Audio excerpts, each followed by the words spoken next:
চাচাকে বলছি, চাচা 40 বছর থেকে আপনি নামাজ আদায় করছেন, সালাত আদায় করছেন, সূরা ফাতিহাটা আমাকে শোনান তো, সূরা ফাতিহাটার তরজমা করুন তো। চাচা বলছে আমি মুখস্থ করেছি, সূরা ফাতিহার তরজমা জানি না। চাচাকে বলছি এখন আপনাকে শিখাচ্ছি, আপনি শিখুন। চাচা বলছে আর আমার শিখার বয়স আছে নাকি? আমার তো শিখার বয়স শেষ হয়ে গেছে, আমার দ্বারা আর এই শিখাটা হবে না।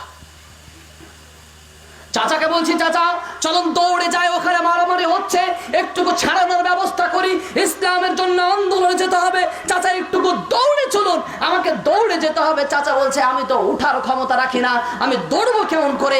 আমি বসার ক্ষমতা রাখি না, আমি বসবো কেমন করে? আমি তো শুয়ে শুয়ে ইশারার মাধ্যমে আমি বলছি, আমি কোন রকম মুখটা চলছে, দৌড়ানোর ক্ষমতা শেষ, বসার ক্ষমতা শেষ, কিছু বলার ক্ষমতা শেষ। চাচার বার্ধক্য অবস্থা চলে এসেছে, চাচার কোনো ক্ষমতা নেই যে এখন কোনো কাজ করবে। আল্লাহ রাসূল সাল্লাল্লাহু আলাইহি সাল্লাম বলছেন এই বার্ধক্য আসার পূর্বে পূর্বে তুমি যৌবনটাকে মূল্যায়ন করো, গণিমত ভাবো। আজ যদি যৌবনটাকে কর্মে, যৌবনটাকে ইনকামের পথে, যৌবনটাকে যদি ইবাদতের পথে যদি না ব্যয় করি, যৌবন এখন যুবক অবস্থা, রাত্রি 12টায় 1টা অবধি বন্ধুর সঙ্গে তালে তাল মিয়ে রাত্রি জাগরণ করে, সকাল 8টার সময় বাবার খাবার রেডি আছে সে উপস্থিত হয়, সে সকাল 9টার সময় জাগ্রত হয়। বাবাকে জিজ্ঞাসা করা হয়, মাকে যখন কেউ বলে আপনার এই যুবক ছেলেকে এই মাত্র 14-15 বছর বয়স, 16 বছর বয়স, এখনো 8টা বাজতে ঘুমিয়ে আছে, আপনি কিছু বলছেন না? বাবা বলছে এটা নাকি আমার ছোট ছেলে, আদরের ছেলে, তার 14-15 বছরে আল্লাহ রাসূল সাল্লাল্লাহু আলাইহি সাল্লামের জামানাতে যুদ্ধে যাওয়ার জন্য নেতৃত্ব চালিয়েছে। আর বাবা বলছে আমার 15 বছরের ছেলে 8টা বলছে এখনো ফজরের নামাজ পড়েনি। বাবা বলছে এটাই নাকি আমার আদরের ছোট্ট ছেলে। ভাবুন যুবকের অবস্থা।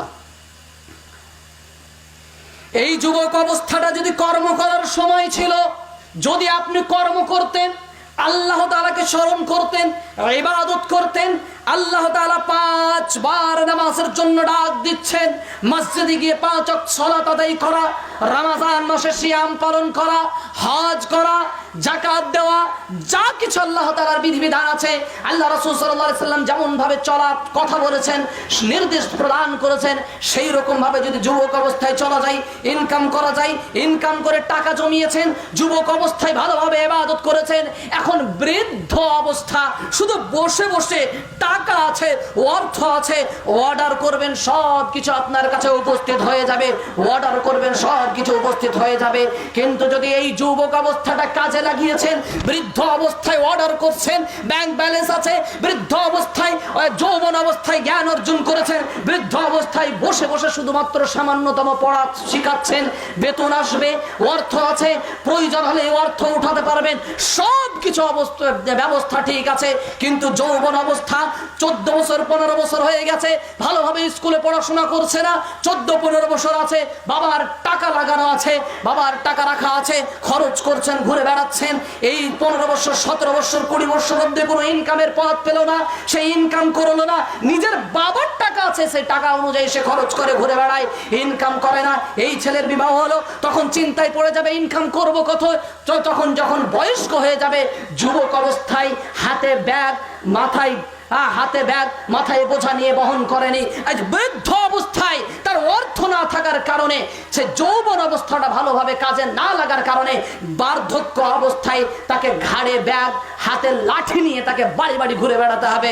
বাবা কেউ কি আছো? আমার 2টো সন্তান আছে, আমাকে দেখে না, দুটোকে আপনার বাড়িতে খাদ্য পাওয়া যাবে, ভাত পাওয়া যাবে। যৌবন অবস্থাতে বসে থাকার কারণে, বার্ধক্য অবস্থা যখন বসে থাকার বয়স ছিল, তখন বাড়ি বাড়ি আপনাকে দৌড়ে বেড়াতে হবে।